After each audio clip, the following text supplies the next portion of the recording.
पाटील नमस्कार. आपलं नाव जोरात सांगा म्हणजे काय होता आवाज नाही. संदीप लक्ष्मण सापळे, हां गाव लिंगेवाडी. आजची तारीख सांगते 28 28/6/2026. 28/6/2026. शेतकरी मित्रांनो नमस्कार. आपण आलोय लिंगेवाडीमध्ये मिरचीच्या प्लॉटवरती. भाऊ किती दिवस झाले आपल्याला औषधाला औषधानं एक 8 मारून? 4-5 दिवस झाले. 5 दिवस की 4 दिवस नेमके? 5 दिवस. 5 दिवस झाले ना. पण बरं, काय वाटलं तुम्हाला फरक काही जाणवतो? नाही. हे बघा एक गोष्ट सांगतो मी, अगोदरही आपली चर्चा चालली होती बरोबर. सगळ्यांसोबत मी तीच चर्चा करत होतो की शेतकऱ्यांसोबत कधीही खोटं बोलू नये. तुम्हाला असं वाटत असेल पण व्हिडिओवर यूट्यूबला दिसणार मग तिथं थोडंसं नाव यावं, याच्यासाठी बिलकुल प्रामाणिकपणानं खोटं बोलू नये. खोटं नाही, जे खरं आहे ते सांगा. कारण काय माहिती आहे का, तुमच्यामुळे हे बाकीचे 4 लोक नको फसायला.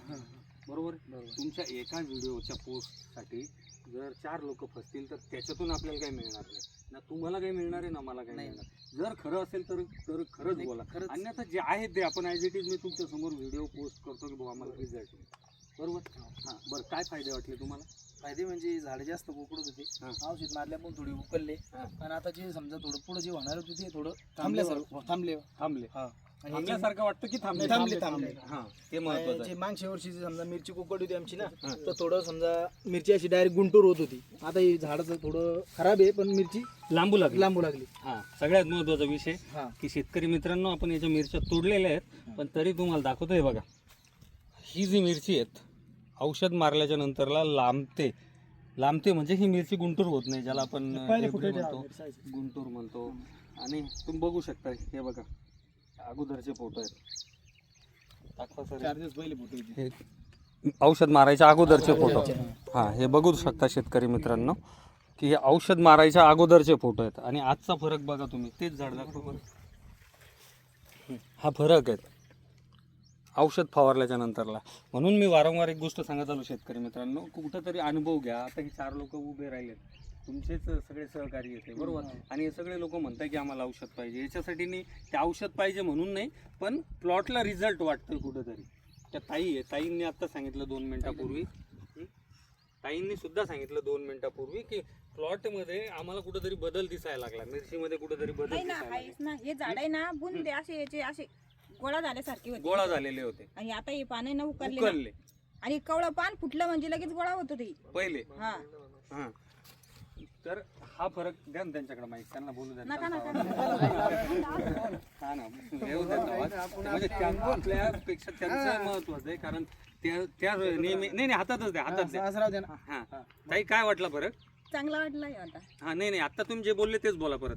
ना जसं थांबले म्हणलं झाड हे, आणि पहिले कवळे पानं येत होते ना, आता असं सरळ यायला लागले पहिल्यापेक्षा. आणि मिरचीमध्ये काही बदल वाटला? हो ना, झाडं चांगली झाली ना. झाडं चांगली झाले. फुलं बिलं काय वाढल्या तुम्ही वाटतात का?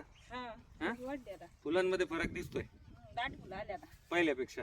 शेतकरी मित्रांनो, या ताई ह्या नेहमी शेतात असतात. आता माणसाचं तरी नाही एवढं शेतावर लक्ष राहत, पण बाई माणसाचं शक्यतोवर आपल्या शेतकऱ्यांच्या बाई माणसांचं लक्ष नेहमी राहतं प्लॉटवरती. आता ताईंना जो अनुभव आला ताईंनी तोच सांगितला. ताई पण ज्यावेळेस मी बोलत होतो की व्हिडिओ पुरतं बोलू नका, त्यावेळेस त्या इथंच हजर आहेत. त्याच्यामुळे त्या तुम्हाला खोटं बोलतील असं मला वाटत नाही आहे. आणि त्यांनी का खोटं बोलावं? त्यांना काही त्याच्यातून इन्कम मिळणार नाही, किंवा आम्ही काही त्यांना 2 रुपये देऊन जाणार नाही की तुम्ही आमच्या व्हिडिओमध्ये खोटं बोलावं म्हणून.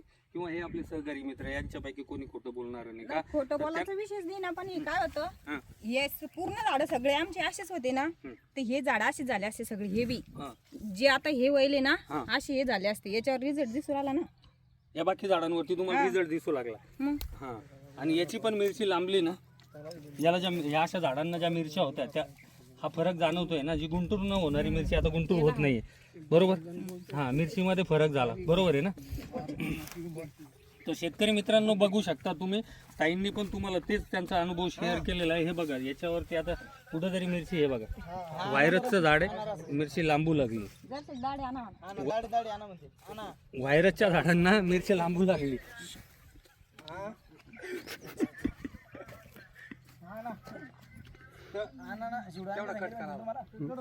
कट नाही करायचं, जेव्हा जसा अपलोड तसं अपलोड होईल. शेतकरी मित्रांनो, मी पुन्हा तुम्हाला एकदा सांगेन, एक वेळेस अनुभव घ्या. लिंगेवाडीला काय नाव म्हटलं भाऊ आपलं परत? शिवाजी लक्ष्मण साबळे यांच्या प्लॉटवरती. आणि आता हे बाकीचे हे जे आमचे शेतकरी मित्र आहे, हे पण औषध घेण्यासाठीच येत आहे आळंदला, आणि उद्या ते औषध घेण्यासाठी येत आहेत. पाहिजे तर तुम्ही अजून 4 दिवसानं 8 दिवसानं येऊन त्यांच्या प्लॉटवरती एकदा लक्ष घाला. लक्षात येईल तुमच्या की बा त्यांच्या प्लॉटमध्ये काही फरक झाला की नाही झाला, त्यांच्या मिरचीमध्ये काही बदल दिसतोय की नाही दिसतो. आणि एक गोष्ट पुन्हा तुम्हाला सांगेन, मी परवाच्या व्हिडिओमध्ये सांगितलं की मी बहुतेक बघितलं, मी नंदुरबार गेलो, मी धुळे गेलो, मी साक्री गेलो, इवन मी चंद्रपूर, गडचिरोली, ज्या एरियामध्ये मिरची होते, मी पाहिजे तर तिथल्या शेतकऱ्यांचे तुम्हाला नंबर देतो. आणि मी त्या दिवशी कन्नडच्या शेतकऱ्यांची माफी मागून एक गोष्ट बोललो होतो की कन्नडमध्ये 99% मिरची संपलेली आहे. मी तर आज असं म्हणेन, पुन्हा एकदा कन्नडच्या शेतकऱ्यांची माफी मागतो, पण पुन्हा आज हेच म्हणेन की कन्नडमध्ये 99 नाही तर 100% मिरची जवळजवळ संपलेली. एखादा 2 शेतकरी असेल 0.% तर मला सांगता येत नाही, पण संपलेली आहे. मी कन्नडचंच म्हणत नाही, आज तुमच्या भोकरदनमध्ये तीच परिस्थिती व्हायला लागली आणि सिल्लोडमध्येही तीच परिस्थिती व्हायला लागली.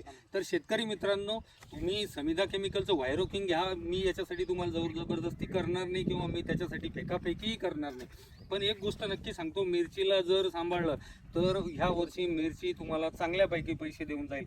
जसं मी मागच्या वर्षी प्रत्येक व्हिडिओमध्ये ओरडून सांगत होतो की बाबांनो, आलं सांभाळा, आल्याचे दर वाढणार आहेत. आज 13,000 13,500 रुपयाचे आल्याचे दर आहेत.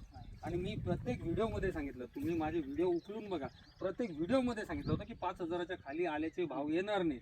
आणि 2 व्हिडिओमध्ये सांगितलं होतं की 10,000 क्रॉस करून जाणारे आलं, आणि आज ते 13,000चे भाव आहे. जर कदाचित अमेरिका इराण युद्ध भडकलं नसतं, जे इराण युद्ध झालं अमेरिका, ते जर नसतं तर आज आल्याचे दर तुमचे 17,000 ते 18,000 रुपये राहिले. फक्त त्या युद्धाचा परिणाम झाला तरी आल्याचे दर 13,000वर गेले. आणि मी गेल्या वर्षीही सांगत होतो प्रत्येक व्हिडिओमध्ये. आज आमचे शेतकरी बरेच पश्चाताप करतायत की साहेब, आम्ही ठेवलं असतं तर फायदा झाला असता, ठेवलं असतं तर फायदा झाला असता, आमच्याकडं पाणी होतं, सगळ्या गोष्टी होत्या, आणि आम्ही थोडेसे भाव वाढले नाही तर देऊन टाकलं का, तर पुढे भाव पडायला नको. पण माझे गेल्या वर्षीचे कमीत कमी 60 ते 70 व्हिडिओ आहे. त्या व्हिडिओमध्ये मी प्रत्येक व्हिडिओमध्ये सांगितलं होतं की आल्याचे भाव कमी होणार नाही का, तर आम्ही सगळं ऑब्झर्व करतो, सगळं बघतो, त्याच्यानंतरच काही गोष्टी बोलतो. आज मी मिरचीचे दर तुम्हाला सांगतो, ह्या कंडिशनच्या ज्या मिरच्या आहेत, म्हणजे ह्या वयाच्या म्हणायचं नाही मला, याच्या 2, 4, 8 दिवस मागच्या पुढच्या 10 दिवस आता हेरफेरामध्ये ज्या मिरच्या असतील त्यांना 100% भाव भेटेल का, तर नंदुरबार माझं नेहमी जाणं येणं आहे, साक्रीमध्ये आपलं धुळेमध्ये कंपल्सरी जाणं येणं आहे. त्या बेल्टमध्ये जेवढी मिरची, त्या मिरचीत बरीचशी मिरची त्यांची पण खराब झाली. चंद्रपूर, वर्धा इथं चांगल्यापैकी मिरची होते, तुमची गडचिरोली चांगल्यापैकी मिरची होते, आणि आंध्रा सगळं कोलॅप झालं. म्हणजे सगळ्यांच्या मिरच्या 100% खराब झाल्या. राहिलं तुमचं कर्नाटक, सिल्लोड तालुका आणि भोकरदन तालुका, नंदुरबारचा काही भाग, नंदुरबार धुळ्याचा काही भागात, निम्म्या भागात ते पण त्यांच्या पण मिरचीवरती व्हायरस आहे आणि उपटत आहे. त्यामुळं सांगतोय, कुठल्याही शेतकऱ्यानं, महाराष्ट्रातल्याच नाही भारतातल्या कुठल्याही शेतकऱ्यानं ह्या वयाची जी मिरची थोड्याफार फरकानं मागं पुढं सांभाळली तर पैसे 100% होतील. कारण मिरची खराब झालेली आहे. आणि हा तुम्हाला स्वतःला पण अनुभव असेल, तुमच्याकडं 90% मिरच्या लागल्या असतील, बरोबर, आणि त्या कंट्रोल होणं एवढं सोपं नाही. ज्यांच्याकडून होईल त्यांनी जर कंट्रोल ठेवल्या तर 100% पैसे होईल, मी शब्द देऊन जातो. धन्यवाद.